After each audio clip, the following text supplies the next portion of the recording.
السلام عليكم kusoo dhawaada saaxiibayaal janalka Somgab aad ugu barteen muuqaalo aad u xiiso badan magacaygu waa Nuurdiin haddaba maanta aad baan idinkugu xiisay waan soo laabtay muuqaaladeena insha Allah waa bilaabi doonaa haddaba maanta waxaan la wadaagi doonaa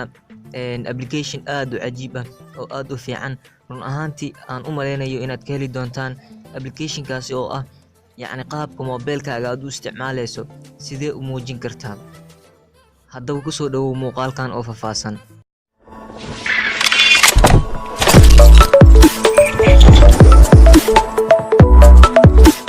ka warna haddii aad subscribe aad dhahdo gambaleelkana aad furto si muuqaalada dambe aysan kugu dhaafin okay saaxiibayaal isku soo noqod wanaagsan haddaba application-ka magaciisa waxaa la yidhaahdaa Showtajas waxaad ka helaysaa Play Store-ka asigoo free ah sidoo kale waxaan kugu siin doonaa videogan hoostiisa haddaba application-kan hadda ka hor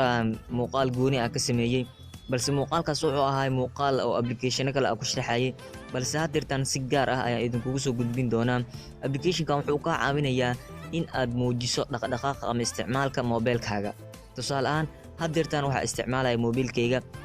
waxaa ku fahmaysaa bahalkan icon-kan yar cadaanka oo soo socdo waa muhiim haddii aad tahay youtuber